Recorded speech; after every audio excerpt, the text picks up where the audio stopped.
자, 페이지 57쪽 2014년도에 실시했습니다. 2015 학년도 9월 거. 자, 지난번에 약간 9월에 대한 질문들을 조금씩 받았던 걸로 기억되는데요. 여기에 대한 질문들 혹시 더 남은 거 있으면 얘기해 주십시오. 없습니까? 네. 없습니까? 자, 17번을 한번 볼게요.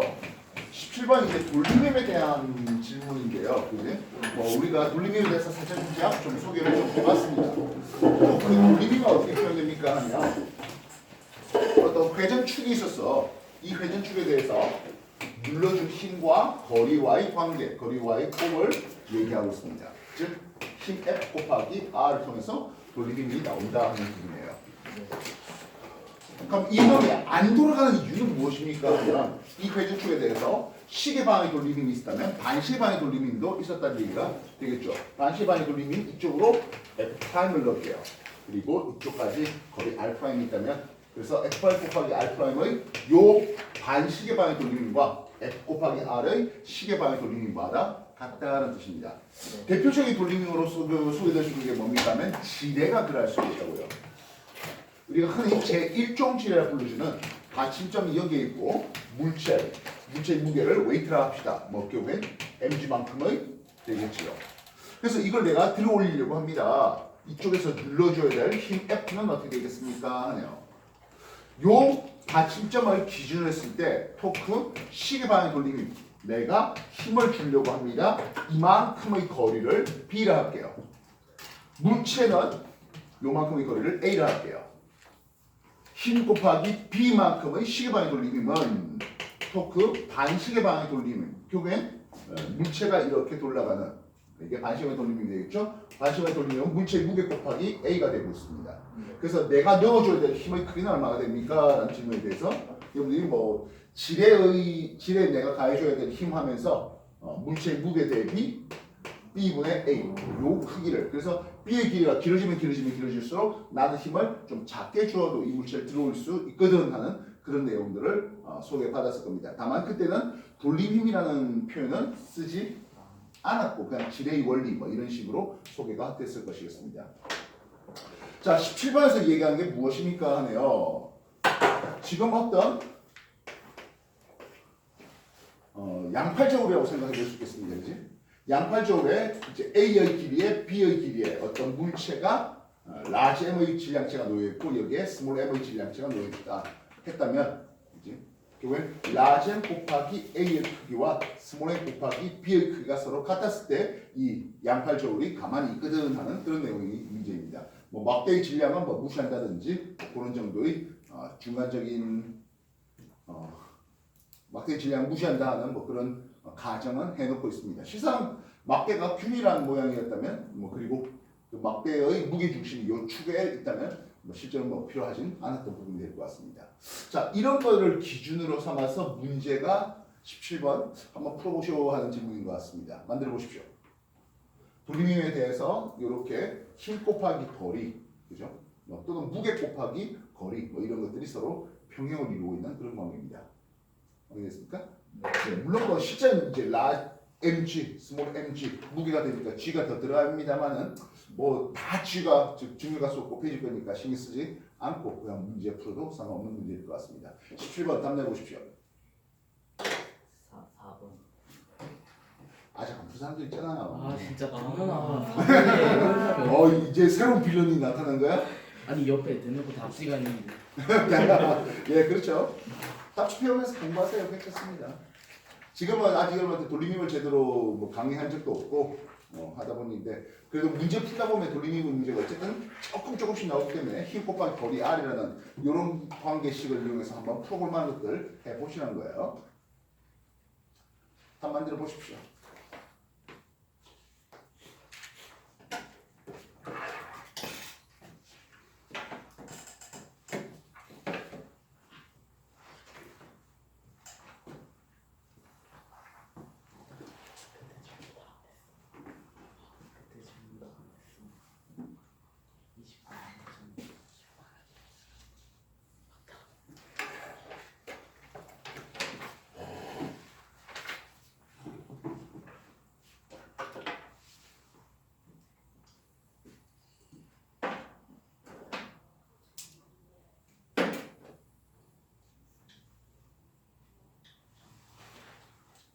17번 답이 잘 만들어집니까?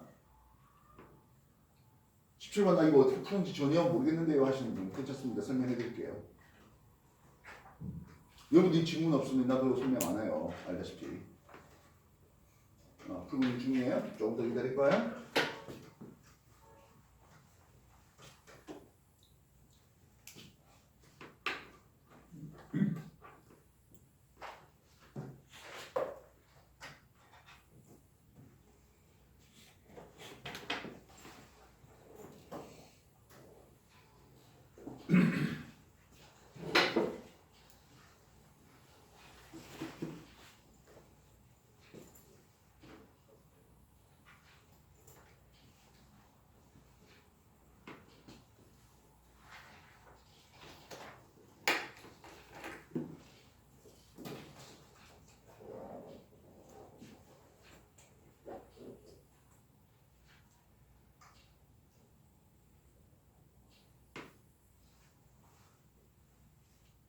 칠 번 다 풀으십니까? 네. 다 됩니까? 자, 그러면 그 위에 16번 얘기를 또 다시 한번 해보겠습니다. 16번 문제. 어떤 일련의 핵 반응이 있을 것이야 하겠습니다. 그지? 핵 반응에서 우리가 따져야 될 게 한 세 가지가 나올 것 같은데요. 일련의 핵 반응, 즉 원자의 종류가 달라집니다 하는 핵 반응이에요. 이해됐음? 네. 그때는 먼저 질량수 보존과 전하량 보존이 이루어져야 합니다. 이래서 원자 번호 92번 우라늄 질량수 235짜리에다가 중성자가 하나 들어왔네요 하겠습니다.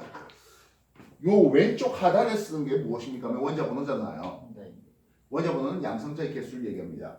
중성자는 양성자가 없죠. 그래서 이 놈은 0이라고 표현되고 있습니다. 네. 왼쪽 상부에 쓰는 것은 질량수인데요. 양성자와 중성자의 개수 합이에요. 원자번 92번 우라늄이라고 했던 것은 양성자 92개 있겠네요. 중성자의 개수까지 합해갖고 2, 3, 5가 나오고 있습니다. 얘는 중성자의 개수가 3개 더 많은 2, 3, 8에 비해서 꽤 불안정해요. 그래서 중성자나 박아놨을 때 그럼 중성자의 질량수 이제 1 되잖아요. 그래서 뭐 좀 이 우라늄 원자핵이 좀 깨지는 그런 것을 보게 됩니다. 뭐 루비듐하고 뭐 이런 것들은 뭐 깨지는 뭐 형태가 되는데 뭐 그냥 A하고 B로 깨졌다고 해봅시다. 준비해봤어.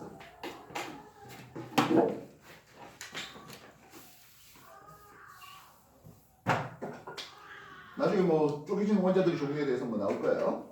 그럼 여기가 스몰 A, 스몰 B, 여기 뭐 C, B 그러면서 세 개의 중성자 이렇게 나오는 이런 반응이라고 해봅시다. 이해됐습니까? 그럼 질량수 보존 어떻게 표현하겠습니까? 하는 거예요. 예, 위에 있는 숫자들을 조합을 하면 되는 거예요. 예, 2, 3, 5 더하기 1은 C 플러스 D 플러스 어차피 중성자 이러니까 3 곱하기 1 이렇게 맞춰주면 되는 겁니다. 별거 없습니다. 마찬가지 전하량 보존은 아래쪽을 맞추는 거예요. 전하량 보존으로 92 플러스 0은 A 플러스 B 그리고 3 곱하기 0 이런 식으로 표현되는 겁니다. 내가 이거 뭐 숫자를 안 넣어서 그런데 실제로 뭐 있는 문제에 대해서 요게 하나 빈칸 치는 거예요.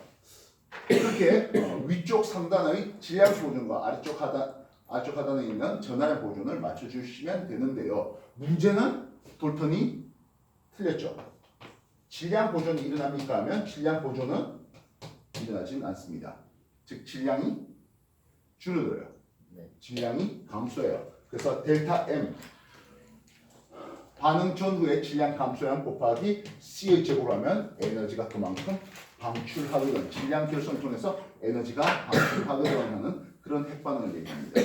그래서 대표적인 핵반응으로서 알파 붕괴, 알파 입자, 헬륨 원자 핵이 튀어나오는 알파의 붕괴, 그리고 베타 붕괴, 전자가 튀어나오는 이런 놈들. 그래서 질량이 조금씩 줄어드는 그런 과정을 소개하고 있다고요.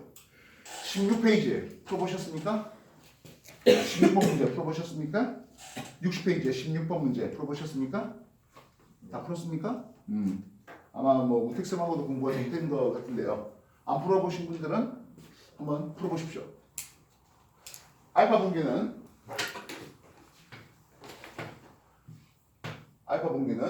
원자번호 2번 헬륨 질량수 4짜리 요게 튀어나온 과정입니다.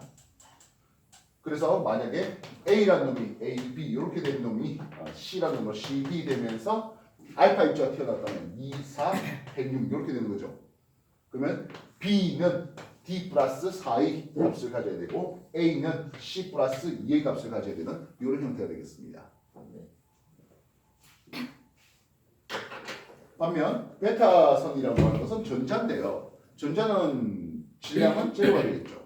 질량수는 제로입니다. 밑에 전환의 표시는 오히려 마이너스 1을 쓰게 되겠습니다. 그래서 D라는 놈이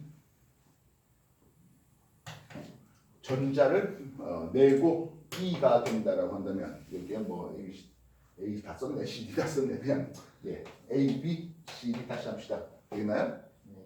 전자는 여기 마이너스 1에 여기 제로잖아요. 그럼 질량수는 실상 B와 D는 서로 같은 값을 가지겠죠. 반면 원자번호를 볼 때 A하고 C를 비교해보면 오히려 C가 1 더 큰 것을 볼 수가 있습니다. 그래서 대표적인 베타 분결을 통해서 하는 것이 뭡니까 하면 탄소가 질소가 되는 과정이에요. 이해됐어요?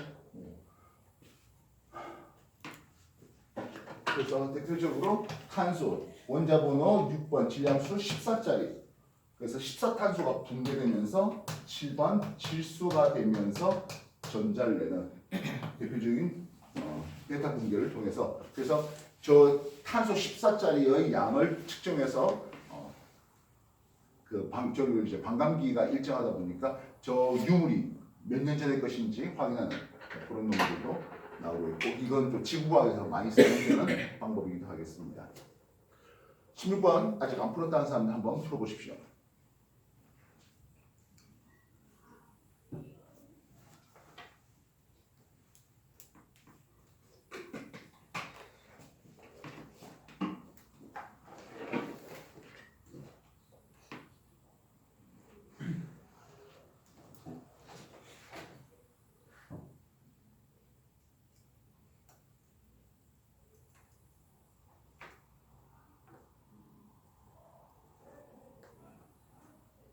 알파 붕괴가 일어납니다 하면 질량수 4 감소, 원자번호 2 감소되는 거고요. 베타 붕괴가 일어나면 질량수의 변화는 없이 원자번호 오히려 1 증가되는 그런 케이스를 보시면 되겠습니다.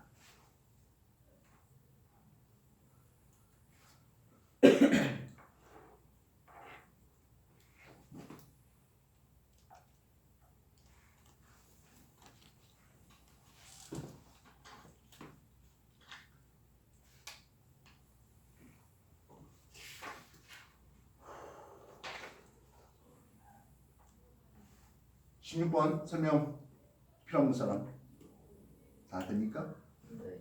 나중에 이제 이런 핵반응도 나중에 한 번씩 꼭꼭 풀어보시면 좋겠습니다. 알겠습니까? 세 가지 질량수 보존, 전환 보존. 그래봐야 위쪽에 있는 라인들 같게 아래쪽에 있는 라인들 서로 같게 세팅하면 될 일입니다. 대신 질량 결손을 통해서 에너지가 방출하거든 하는 거예요. 자 오늘 페이지 63쪽이네요. 2014년도에 실시했습니다. 10월 거네요. 여기에 대한 질문들 갖도록 해봅시다. 10월의 질문 뭐였습니까? 10월에 17번 문제. 자, 또 다른 질문 될 거는 뭐 있습니까? 17에 20번. 또 몇 번 문제 더 필요합니까? 19번 19번 문제. 19번 나올 수 있어. 예. 20번 기백이가 해준대. 오, 그래요? 거기 있다며. 아니 좀 맞았어. 20번 아 20번. 나 이거 아예 안 풀었는데. 뭐? 시도도 안 했어? 자, 17번 문제 한번 보도록 합시다. 17번 준비됐습니까? 예. 17번 그림 가는 빵 봉지를 냉장고에서 꺼낸 직후의 모습이에요. 나는 시간 지난 후 가위 봉지가 부풀어 오른 모습을 나타내고 있었습니다. 봉지 속 기체의 압력과 기체 분자수는 이제 일정했다라고 하네요. 봉지가 부풀어 온다는 봉지 속 기체에 대한 설명입니다 했어요. 지금 가는 냉장고 속에 있었다 했잖아요. 아마 찬 상태였겠죠. 근데 공기 중에 오래 놔두다 보니까 실온으로 놔두다 보니까 상대적으로 따뜻해졌다라고 얘기할 수가 있을 것이었습니다. 이해됐습니까? 이때 압력이 어떻게 해야 돼? 일정하다고 했습니다. 등 앞인 상태에서 부풀어 올랐다 했으니까 팽창이 될 수 있겠죠. 이해됐어요? 연력학제 1법칙 Q는 델타 U 플러스 워크. 여러분하고 입시 과학을 통해서 연력학을 한번 소개를 해준 적이 있을 거로 기억되는데요. 예, 연력학제 1법칙입니다. 열을 가해 주었더니 내부 에너지 증가와 기체가 외부로 팽창하는 일로서 표현된다라고 했습니다. 워크 크기는 어떻게 계산됩니까 하면 압력과 부피의 변화량으로 내부 에너지 변화량은 분자의 개수와 그리고 온도의 변화량으로 표시됩니다. 근데 대부분 여기도 보았지만 분자의 개수는 크게 변함이 없죠. 분자의 개수를 변화시키는 경우는 극히 드물고요. 결국엔 온도에만 관심을 가지면 될 일입니다. 온도가 올라갔잖아라고 얘기될 수 있겠다고요. 알겠어요? 등 앞 팽창인 경우에 일단 기체가 외부로 일을 했겠네요. 왜? 팽창했으니까요. 그리고 냉장고 찬 속에 있다가 실온에 따뜻해졌으니까 내부 에너지 증가도 있었을 겁니다. 이렇게 된 이유는 결국엔 이 빵봉지가 주변으로부터 열 에너지를 흡수했잖아라는 표현을 쓸 수가 있겠네요. 예, 기억, 열을 흡수했습니다. Q 값이 양의 값을 가진다는 것은 기체가 외부로부터 열을 흡수했잖아라는 표현을 할 수 있겠고요. 물론 마이너스면 외부로부터 열을 방출했다라고 얘기할 수 있겠죠. 델타 U가 양의 값을 가집니다라는 뜻은 결국엔 기체의 온도가 상승했잖아라는 뜻을 얘기할 수 있겠고요. 마이너스로서 온도가 물론 감소했죠 하겠습니다. 워크가 양의 값을 가져요 라는 뜻은 기체의 부피가 증가했거든 이라는 뜻이 되겠고요. 워크가 음의 값을 가져요라는 것은 부피가 감소했다는 뜻으로 해석하시면 되겠습니다. 기체가 열을 흡수했습니다. 니은 외부에 일을 했습니까? 로요. 예, 빵봉지가 부풀어 올랐다. 기체가 팽창했다. 그게 일을 했다라는 뜻이 되겠고요. 아마도 온도도 같이 올라갔겠지요 라고 쓰겠습니다. 이해됐습니까? 차가운 상태에서 그대로 이렇게 부풀어 오르지는 않았을 테니까 말하는 거죠. 자, 그렇게 연력학 법칙을 쓰다 보니까요. 비록 2점짜리지만 정말 순식간에 풀 수 있는 그런 문제이지 않을까 싶습니다. 물론 이제 앞에 좀 복잡하게 두 개의 기체를 연결해 놓고 이런 문제들도 있습니다만은 17번 문제 연력학에 대한 내용이었습니다. 정리 좀 해주십시오.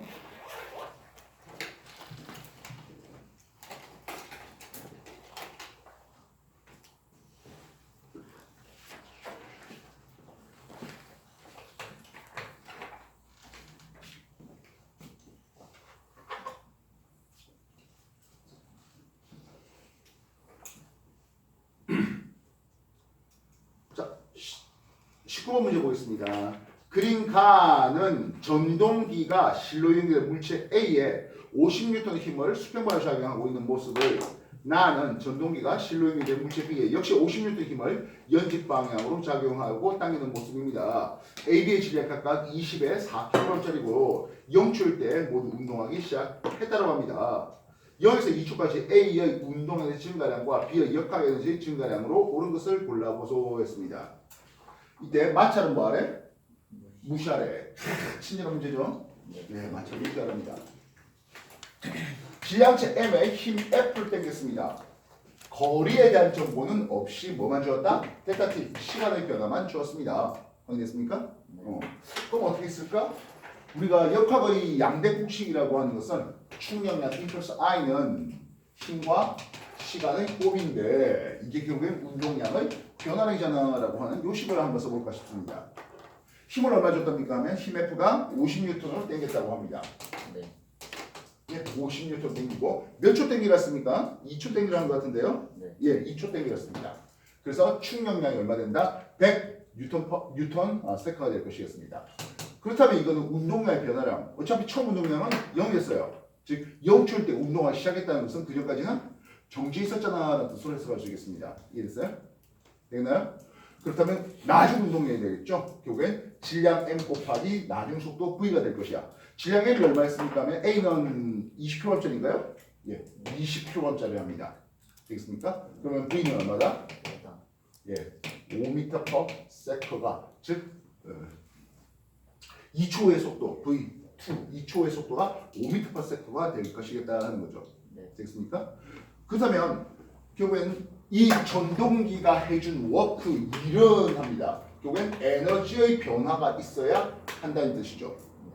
근데 이게 뭐 위치에서 증가된 건 없죠. 탄성 에너지가 있을 리는 없고요. 결국엔 운동 에너지의 변화량으로 나올 것이겠습니다. 물론 처음 운동 에너지는 정지했으니까 0이었죠.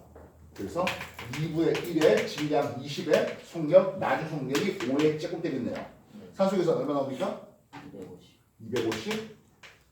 예, 결국엔 전동기가 해준 일의 크기는 250줄이 되겠고 그 고스란히 물체의 운동 에너지 증가량으로 나갔거든. 이렇게 표현될 수 있습니다. 이해됐습니까? 쌤 나는 그냥 등가속으로 풀고 싶은데요 라고 한다면 가능하죠. 뭐 별게 있습니까? F 이퀄 몇 쓸래? MA 쓰면 되는 거죠. 힘의 크기가 50N이고 질량이 20kg짜리입니다. 맞습니까? 네. 그러면 가속도는 얼마 나온다? 2.5m/s 제곱이 나올 겁니다. 네. V 이퀄 V0 플러스 AT 뭐 이런 식으로 쓸 수 있을 겁니다. V 2초의 속도는 0 곱하기 0 더하기 가속도가 2.5였고요. 시간은 2초 달렸으니까 5m/s가 됩니다. 네. 예, 뭐 운동식 계산하면은 똑같은 계산이 나오게 될 것이겠습니다. 네.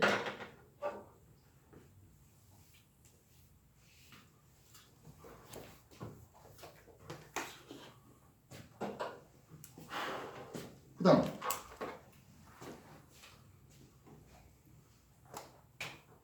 4kg짜리 질량체에 얼마의 힘을 당겼다? 50N의 힘으로 당겼습니다. 이거 뭐하래? 역학에는 이제 증가량을 제시하라 했습니다. 네. 이것도 50N이고 2초인가요 또? 네. 2초? 맞죠? 네. 응. 그러면 어차피 전동기가 한 일이라고 하는 것이 결국엔 워크, 전동기가 한 일은 결국엔 물체 B죠. B의 역학 에너지 증가량으로 나오겠죠. 네. 뭐 운동이죠. 포텐셜 에너지, 위치 에너지 증가량으로 나올 것이겠습니다. 네. 그지? 전동기가 한 일은 얼마입니까? 전동기가 역시 50N의 힘을 주었죠. 네. 그리고 몇 초 달랬습니까? 2초 달랬습니다. 되겠습니까? 결국엔 요게 충격량이라고 해야 되겠죠, 일종의. 그렇지? 네. 뭐 충격량은 전동기가 힘을 주고 했으니까 이게 100이 나올 거고, 그렇지? 네.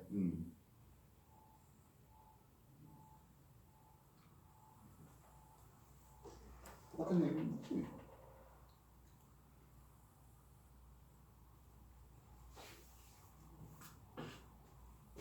(50N으로) 당겼으니까 40N이 돼서 F R자 힘의 크기가 얼마 나온다? 10N 나오죠. F R자 힘의 크기가 F 이퀄 MA 때리면 되는 거잖아. 네. 그지?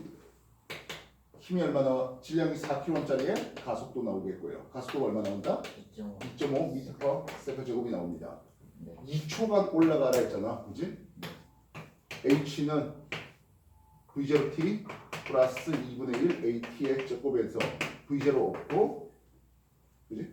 2분의 1이고, 가속도가 얼마 나오죠? 2.5 시간 2초의 제곱. 맞습니까?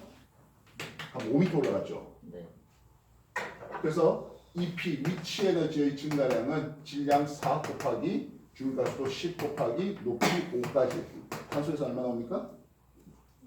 200줄인가요?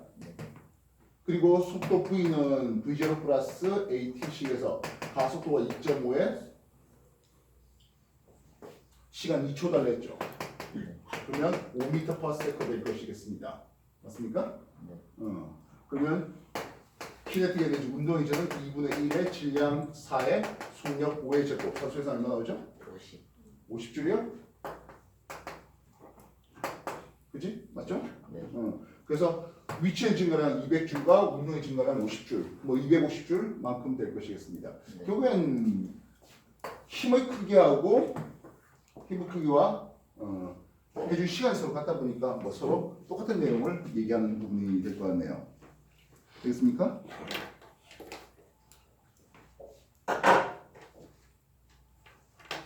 되셨나요? 그래서 전동기가 해준 일은 B의 역학의 증가량으로 고스란히 나왔고 결국 해준 일이 서로 뭐할까? 같았네요. 되셨나요?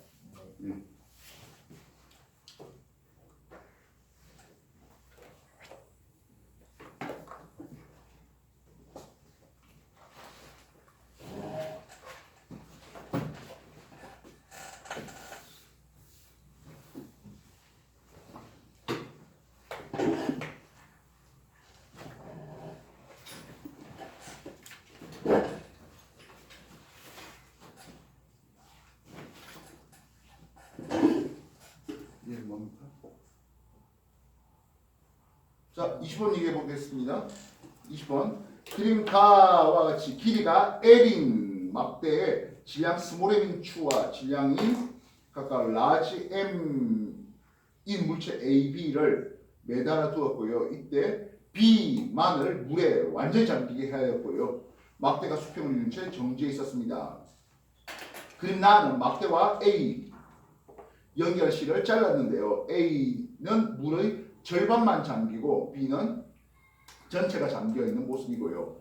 A와 B의 부피는 서로 같고 A의 밀도는 물의 밀도의 4분의 1에 해당합니다.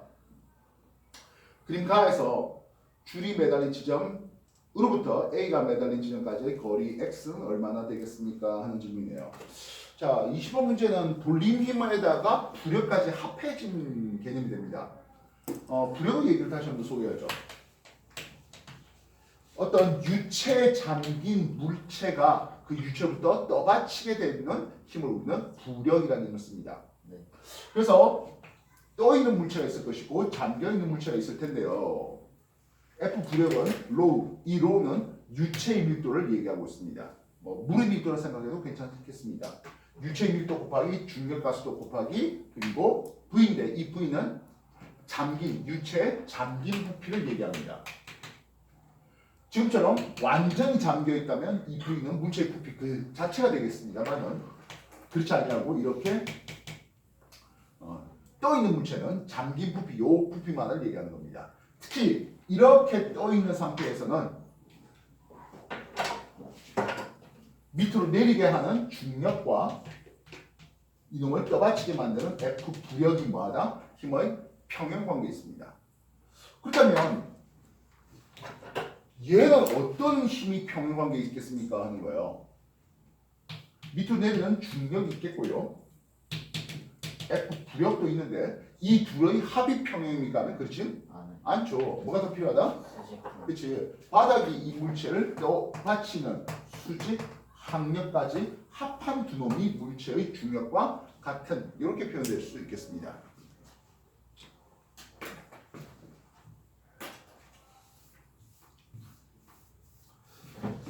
일단 A하고 B를 보면은 말입니다. 나 그림을 보는 거죠. 나 그림에서 A의 절반이 잠겨 있다고 합니다. 되겠습니까?